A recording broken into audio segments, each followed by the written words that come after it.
हृदय से बहती, हिमालय की गोद से जन्मी, संसार की सबसे पवित्र नदियों में से एक गंगा, हमारे पुराणों की एक अनमोल विरासत का प्रतीक। गंगा के तट जहां दुनिया में सबसे ज्यादा लोग दर्शन करने जाते हैं, करीब 20 लाख लोग हर साल यहां आते हैं। 2525 किलोमीटर लंबी गंगा भारत की सबसे लंबी नदियों में से एक है। ये सिर्फ एक नदी नहीं है, बल्कि करोड़ों भारतवासी इसे गंगा मैया कहकर पुकारते हैं, इसकी पूजा करते हैं और इसके जल का छिड़काव कर अपने घरों को पवित्र बनाते हैं। लाखों लोग अपने पापों से मुक्ति के लिए और मोक्ष की प्राप्ति के लिए दूर दूर से गंगा में डुबकी लगाने आते हैं। सदियों से हमें यह बताया जाता है कि गंगा जल कितना पवित्र है, लेकिन क्या ये सच है? क्यों लोग इस नदी को देवताओं से जोड़ते हैं? आखिर ऐसा क्या है जो गंगा जल को पवित्र बनाता है? इससे जुड़ी है कई अनसुनी बातें, इतिहास की कुछ अनकहे राज और एक कहानी।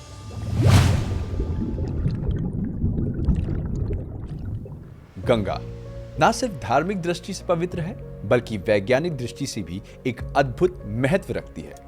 ये जब हिमालय से बहती हुई हम तक पहुंचती है, अपने साथ कई जड़ी बूटियों और औषधियों के गुण साथ लेकर आती है।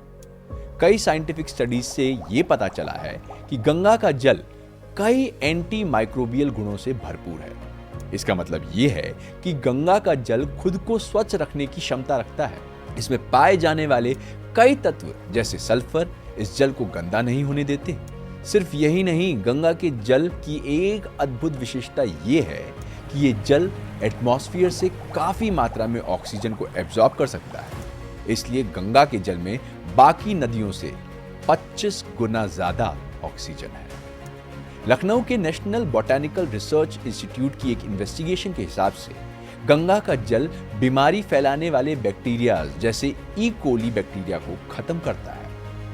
और तो और इसमें कई प्रकार के धातु जैसे कि कैल्शियम, मैग्नीशियम और सेलेनियम भी मौजूद है, जो हमारे शरीर के लिए लाभकारी होते हैं। यहां तक कि गंगा जल में ऐसे अनेक गुण हैं जो कॉलरा, मलेरिया और प्लेग जैसी विभिन्न बीमारियों से भी लड़ने में मदद करते हैं। इसके अलावा रिसर्च से यह भी पता चला है कि इसका जल हमारी मानसिक स्थिति को भी सुधार सकता है। गंगा का जल एक प्राकृतिक तौर पर पर्यावरण को भी साफ करने में सहायक होता है। यह जल ऑर्गेनिक वेस्ट को दुनिया की किसी भी नदी के पानी से 15 गुना ज्यादा जल्दी डीकंपोज करता है, और इसलिए गंगा का जल ना सिर्फ हमारे मानसिक और शारीरिक स्वास्थ्य के लिए महत्वपूर्ण है, बल्कि एक एनवायरमेंटल प्रोटेक्टर भी है। इस पवित्र नदी के जल में छुपी हुई विशेषताएं वैज्ञानिकों को भी हैरान कर देती हैं। ये साइंटिफिक फाइंडिंग्स इस बात का प्रमाण है कि गंगा जल के पवित्र होने के पीछे सिर्फ धार्मिक कहानियां नहीं, बल्कि साइंटिफिक प्रूफ्स भी हैं। मान्यता के अनुसार इक्ष्वाकु वंश के राजा भगीरथ ने अपने पूर्वजनों की आत्माओं को मोक्ष की प्राप्ति कराने के लिए ब्रह्मा जी की साधना करना शुरू किया। मोक्ष प्राप्त करने के लिए उनके पूर्वजों की अस्थियों तक गंगा का जल पहुंचाना था, जिसके लिए गंगा जी का धरती पर आना जरूरी था। आखिरकार सालों के कठिन तप के बाद ब्रह्मा जी ने प्रसन्न होकर राजा भागीरथ को दर्शन दिए। जब राजा भागीरथ ने ब्रह्मा जी के सामने देवी गंगा को धरती पर भेजने की प्रार्थना की तो ब्रह्मा जी मान गए, लेकिन इसमें एक समस्या थी। गंगा जी का बहाव जो कि इतना तेज था कि अगर उनकी धारा धरती पर सीधे पड़ती तो धरती का संतुलन बिगड़ जाता। इस प्रवाह को सहने की ताकत सिर्फ महादेव में है। इतना कहकर ब्रह्मा जी अपने लोक को लौट गए। तब राजा भागीरथ ने शिव जी की साधना शुरू की। भागीरथ ने कठोर तपस्या की, जिससे प्रसन्न होकर भगवान शिव ने उन्हें दर्शन दिए। जब राजा भागीरथ ने अपनी समस्या उनके सामने रखी तो शिव जी देवी गंगा के वेग को संभालने के लिए तैयार हो गए। ब्रह्मा जी की आज्ञा से देवी गंगा अपने भयंकर वेग के साथ शिव जी के सर पर अवतरित हुई और शिव जी ने उन्हें अपनी जटाओं में समा लिया, जिससे गंगा का वेग कम हो गया। जिसके बाद भगवान शिव जी की जटाओं से होकर गंगा जी धरती पर अवतरित हुई। गंगा की एक धारा राजा भगीरथ के साथ कपिल मुनि के आश्रम में पहुंची, जहां उनके 6000 पूर्वजों की अस्थियां थीं। गंगा का जल मिलते ही उन सभी को मोक्ष की प्राप्ति हुई और तब से लेकर आज तक गंगा जी की पूजा की जाती है और ऐसा माना जाता है कि उनके पवित्र जल के स्पर्श मात्र से भी इंसान के सभी पाप धुल जाते हैं। ऐसा माना जाता है कि मां गंगा का जन्म विष्णु जी के चरणों से हुआ था।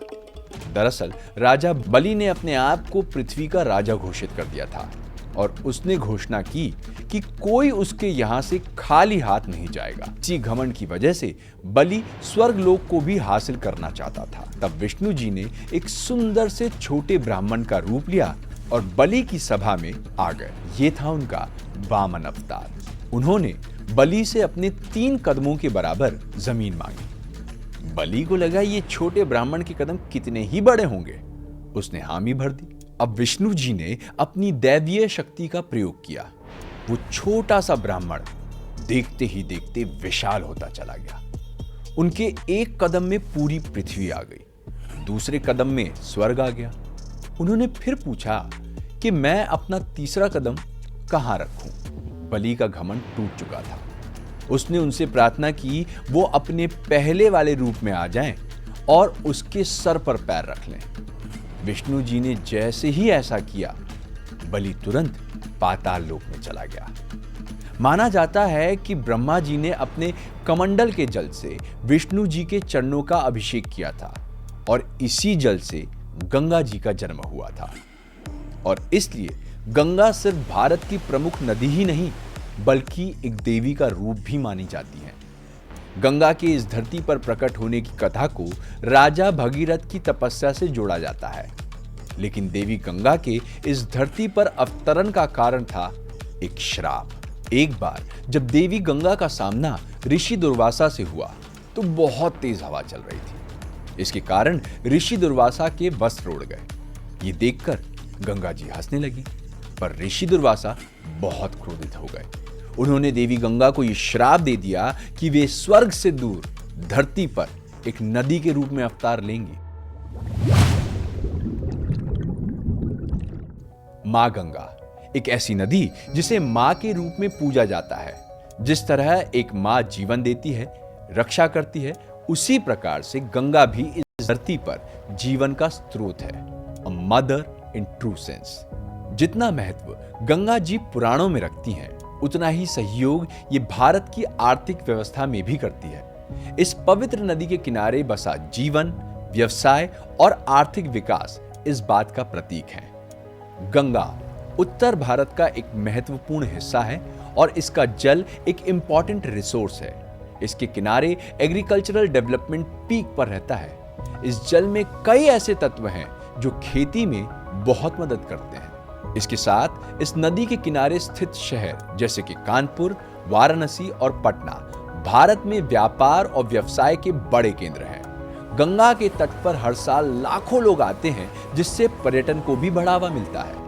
और तो और गंगा पर कई बड़े हाइड्रो इलेक्ट्रिक प्रोजेक्ट्स भी स्थापित हैं, जो बिजली बनाने में मदद करते हैं। लगभग 500 मिलियन से भी ज्यादा लोग अपने जीवन और जीवन यापन के लिए गंगा पर निर्भर हैं। ये व्यवसाय, कृषि, व्यापार और परिवहन से जुड़ा है, जो हमारे देश के रिलीजियस डेवलपमेंट के साथ इकोनॉमिक डेवलपमेंट को भी इन्फ्लुएंस करते हैं। ऐसा माना जाता है कि कलयुग के अंत तक गंगा का जल पूरी तरह सूख जाएगा, लेकिन जिस गति से आज हम इन सभी रिसोर्सेज का गलत इस्तेमाल कर रहे हैं, ऐसा लगता है कि कहीं कलयुग के अंत से पहले ही गंगा सूख ना जाए। बढ़ती हुई आबादी के साथ जैसे जैसे प्रदूषण बढ़ रहा है, गंगा भी मैली हो रही है। न जाने कितना सारा प्लास्टिक और इंडस्ट्रियल वेस्ट गंगा में मिलता है। साइंटिफिक एविडेंसेस की माने तो गंगा में सेल्फ क्लेंजिंग प्रॉपर्टीज हैं, लेकिन गंगा खुद को बचा पाए उससे कई गुना ज्यादा तेजी से हम इसका खात्मा कर रहे हैं। 30 साल से भी कम में गंगा का फ्लो आज के मुकाबले आधा ही रह जाएगा। जहां एक तरफ हम गंगा की पूजा करते हैं और गंगा जल को पवित्र मानते हैं, वहीं दूसरी तरफ हम इसे नुकसान पहुंचाते हैं। सदियों से गंगा हमारी सुरक्षा करते हुए आई है।